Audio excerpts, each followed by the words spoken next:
Hello everyone, welcome to my channel code story with Mike. तो आज हम अपने हैश मैप हैश सेट के प्लेलिस्ट का वीडियो नंबर 13 करने जा रहे हैं। LeetCode number 648 medium marked है, but I think this is a fairly easy question. ठीक है, तो आपको खुद समझ में आ जाएगा कि क्यों ये इजी क्वेश्चन है। देखो, in English we have a concept called root, ठीक है, which can be followed up by some other word to form another longer word. Let's call this word derivative, है ना। For example, when the root help is followed by the word full, the derivative becomes helpful, है ना। जैसे मान लेते हैं help एक word था, इसको root बोल सकते हो आप। ठीक है, इसमें कुछ word ऐड किया जाए, अगर मान लेते हैं आपने इसमें full ऐड कर दिया तो ये बन जाएगा helpful, और इसको बोलते हैं डेरिवेटिव, इसको बोलते हैं रूट। ठीक है, given a dictionary consisting of many roots, आपको स्टार्टिंग वाला पार्ट दे दिया रहेगा। ठीक है, many roots and a sentence consisting of words separated by spaces. ठीक है, जैसे मान लेते हैं आपको डिक्शनरी दे दिया गया है, देखो इसमें रूट्स है सारे, ये सारे रूट है, मतलब स्टार्टिंग के वर्ड है ये लोग। ठीक है, और एक आपको स्टेटमेंट दे रखा है, सेंटेंस दे रखा है पूरा। ठीक है, replace all the derivatives in the sentence, मतलब इस सेंटेंस में ना डेरिवेटिव्स है होंगे कुछ कुछ, सारे नहीं। जैसे ये दी जो है THE, ये डेरिवेटिव नहीं है, क्योंकि देखो उसका कोई प्रेजेंट है भी नहीं है, रूट यहाँ पर लग भी नहीं रहा है मुझे। ये टी से स्टार्ट होता है, तो यहाँ पर टी से कोई स्टार्ट है ही नहीं। ठीक है, जैसे कैटल देख लो, कैटल लग रहा है कि डेरिवेटिव है, क्यों? क्योंकि कैटल का देखो CAT जो है ना, ये यहाँ प्रेजेंट है, तो आप कह सकते हो कि हाँ ये रूट था कैट, आपने इसमें TLE ऐड कर दिया तो ये CTTLE बन गया, और इसको डेरिवेटिव बोल रहे हैं, है ना। तो इस सेंटेंस में डेरिवेटिव्स ही हैं सारे, मतलब कुछ कुछ डेरिवेटिव्स हैं, है ना। Replace all the derivatives in the sentence with the root forming it. If a derivative can be replace by more than one root, replace it with the root that has the shortest length. ठीक है, जैसे मान के चलते हैं अगर यहाँ पर एक और रहता हमारे पास रूट CATT होता, ठीक है, तो अगर आप ध्यान दो, ये जो कैटल है डेरिवेटिव है ये, तो ये इस रूट से भी बन सकता है, इस रूट से भी बन सकता है, क्योंकि CAT भी इसमें प्रेजेंट है और CATT भी इसमें प्रेजेंट है इस डेरिवेटिव में। बट हमें चुनना किसको, जो सबसे शॉर्टेस्ट है, क्वेश्चन में दे रखा है, तो हम शॉर्टेस्ट रूट को चुनेंगे। ठीक है, इसको नहीं चुनेंगे, इसको, ये वाले को नहीं चुनेंगे। यहाँ तक क्लियर है? Return the sentence after the replacement. ठीक है, तो चलो देखते हैं कि कैसे इसको सॉल्व करेंगे। जैसे इसका अगर आप आउटपुट देखोगे, आउटपुट आप बिना देखे भी बता चुके, आराम से समझ जाओगे। ये THE तो वैसे का वैसे ही रहेगा। कैटल का रूट देखो, कैट दिख रहा है मुझे, तो कैट से रिप्लेस कर दिया। वॉज का कोई रूट है नहीं, तो वॉज का वॉज लिख दिया। ये देखो रैटल्ड है, तो रैटल्ड में ये देखो प्रीफिक्स देखो RAT, ये प्रेजेंट है यहाँ पर, है ना। ठीक है, तो रैट मैंने लिख दिया इससे। बाई तो लिखा जाएगा ऐसे ही का ऐसे ही, है ना। THE भी ऐसे ही लिखा जाएगा। बैटरी का बैट, देखो बैटरी में एक प्रीफिक्स है बैट जो यहाँ प्रेजेंट है, तो यहाँ पर देखो बैट से हमने रिप्लेस कर दिया उसको। यहाँ तक क्लियर है? तो देखो इसका अप्रोच काफ़ी मुझे स्ट्रेट फॉरवर्ड लगा। हमें बोला गया ना कि इस सेंटेंस में जितने वर्ड है ना, और इस सेंटेंस में जो जो डेरिवेटिव्स हैं, उसको डिक्शनरी में ढूंढना है कि उसका कोई रूट है क्या अवेलेबल।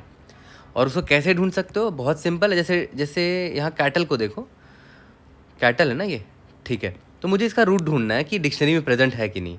तो पहले मैं देखूंगा कि भाई सबसे छोटा रूट ढूंढने की कोशिश करूंगा। तो सबसे छोटा रूट क्या हो सकता है भाई? C अगर प्रेजेंट हो हमारे डिक्शनरी में, हमारे डिक्शनरी में अगर C प्रेजेंट होता तो सबसे छोटा रूट तो यही है ना, तो C होता है इसका रूट, बट C प्रेजेंट है नहीं।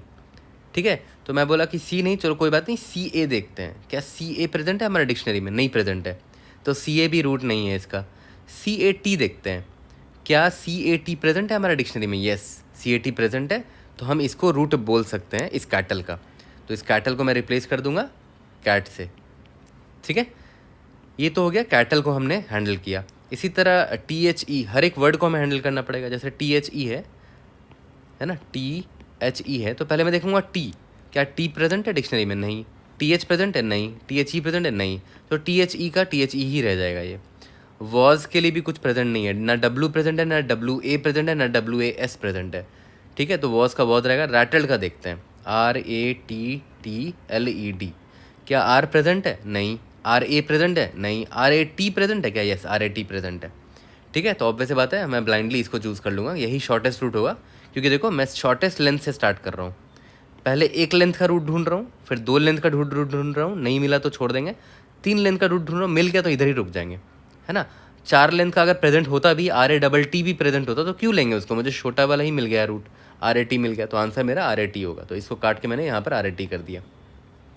बाई नहीं है, दी नहीं है, बैटरी का BAT प्रेजेंट है, तो इसको भी मैं हटा के बैट से रिप्लेस कर दूंगा।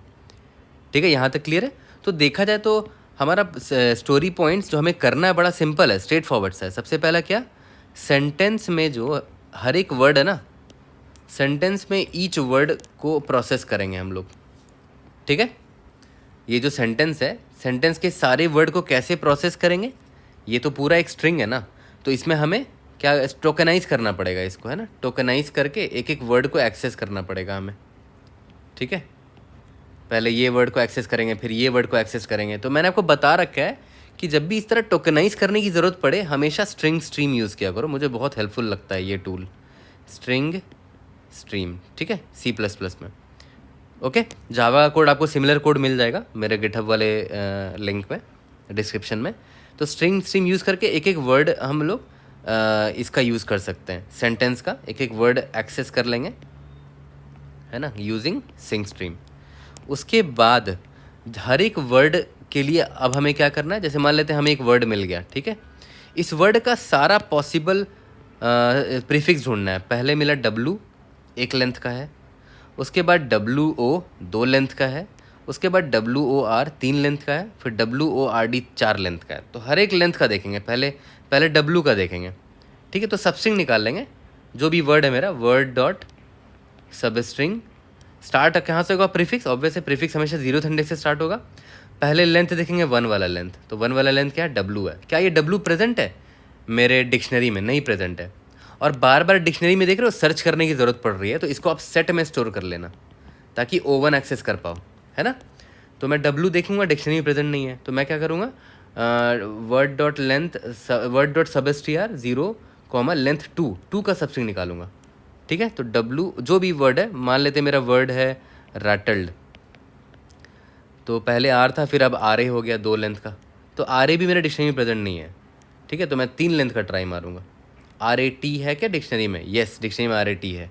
तो मैं क्या करूँगा, जो भी मेरा वर्ड था रैटल्ड था ना, तो मैं रैटल्ड की जगह यहाँ पर रैट रिटर्न कर दूंगा, और एक सेंटेंस बनाते रहेंगे। पहले दी का कुछ मिला ही नहीं तो दी लिख दिया, कैटल का कैट कर दिया, है ना।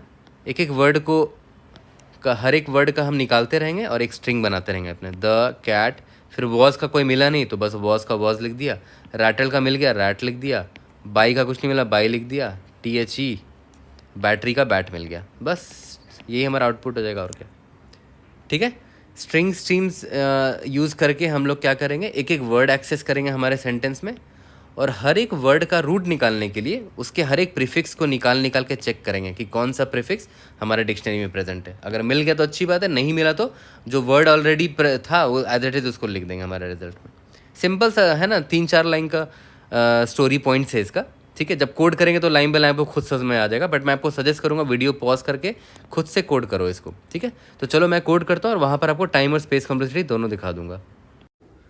तो चलो इसका कोड करते हैं। सबसे पहले क्या करते हैं, डिक्शनरी में जो जो वर्ड्स है उसको एक सेट में डाल देते हैं ना, ताकि हम लोग आसानी से एक्सेस कर सके उसको ओवन में।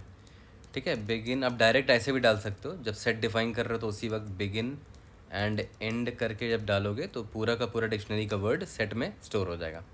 यहाँ तक क्लियर है। उसके बाद मैंने क्या बोला था, स्ट्रिंग स्ट्रीम की मदद से टोकनाइज करेंगे हम लोग अपने सेंटेंस को। SS नाम का वेरिएबल ले लेते हैं, उसमें देखो सेंटेंस को पास कर दिया ताकि वो स्ट्रीम में कन्वर्ट हो जाए। ठीक है, और जो जो वर्ड मुझे मिलेगा सेंटेंस में से उसको वर्ड नंबर के वेरिएबल में स्टोर करेंगे, और जो मेरा रिजल्टेंट स्टेटमेंट बनेगा उसको रिजल्ट में स्टोर करते हैं।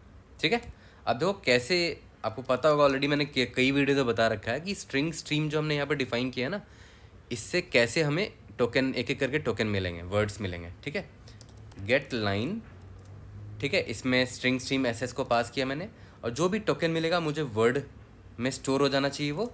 और टोकनाइज कर कैसे रहे हैं, स्पेस के बेसिस पे कर रहे हैं। ठीक है, कंस्ट्रेंट में दे रखा है कि हर एक वर्ड एक ही स्पेस से स्पेस से ही वो अलग अलग सेपरेटेड होगा। सेंटेंस में सारे वर्ड स्पेस से सेपरेटेड होंगे।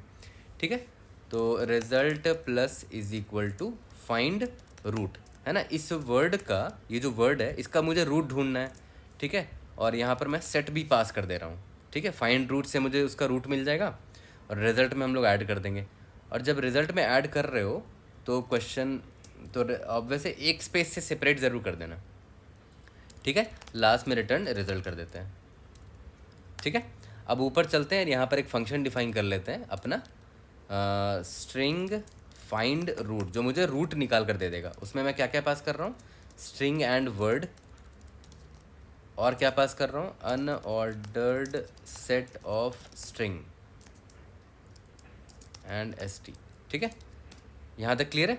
ओके, इसके बाद मैंने क्या बोला था कि हर एक लेंथ का ट्राई करेंगे। For int length is equal to 1 से लेकर length less than equal to word का जितना लेंथ है पूरा वहाँ तक का ट्राई करेंगे, लेंथ प्लस प्लस।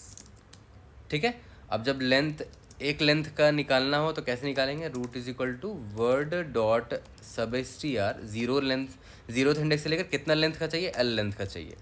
तो मैं चेक कर लूँगा कि इफ़ st डॉट काउंट, क्या ये रूट प्रेजेंट है उसमें। अगर प्रेजेंट हुआ तो भाई मैं क्या करूँगा, ब्लाइंडली बोल दूंगा कि हाँ यही रूट है, सबसे छोटा रूट मुझे मिल चुका है। अगर नहीं मिलता तो लास्ट में वही जो वर्ड है वही एज इट इज़ वही रिटर्न कर देंगे। यहाँ तक क्लियर है? रन करके देखते हैं। We should be able to pass all the test cases. String का स्पेलिंग कहीं गलत कर दिया हमने, स्ट्रिंग। ठीक है, लेट्स सी। अच्छा, यहाँ पर देखो लास्ट में एक एक्स्ट्रा स्पेस आ जाएगा, है ना, हमेशा, क्योंकि देखो जब लास्ट वर्ड आप यहाँ पर डालोगे अपने रिजल्ट में तो एक्स्ट्रा स्पेस यहाँ लास्ट में भी आ जा रहा है। तो ये स्पेस हम ऐसे हटा सकते हैं, result dot pop underscore back, है ना, लास्ट में जो एक्स्ट्रा स्पेस है वो हम हटा दे रहे हैं। ओके, सबमिट कर लेते हैं। We should be able to pass all the test cases. Indeed yes, we have solve this question, we have pass all the test cases. अब देखो स्पेस कॉम्प्लेक्सिटी तो हम कुछ एक्स्ट्रा स्पेस ले रहे हैं क्या? हाँ ले रहे हैं, सेट ले रहे हैं ना।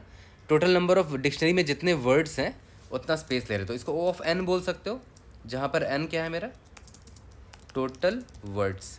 ठीक है, और यहाँ पर आगे बढ़ते हैं। इतना स्पेस ले लिया हमने, हर वर्ड का लेंथ मान लेते हैं एल है। ठीक है, एल या तो कुछ भी मान लो, तो टोटल कितना जगह लग जाएगा, total will be equal to N words है और हर वर्ड का लेंथ एल है, तो टोटल इतना स्पेस तो लगेगा ना, एन इंटू एल लगेगा। ठीक है, और ये तो स्पेस हो गया हमारा, है ना,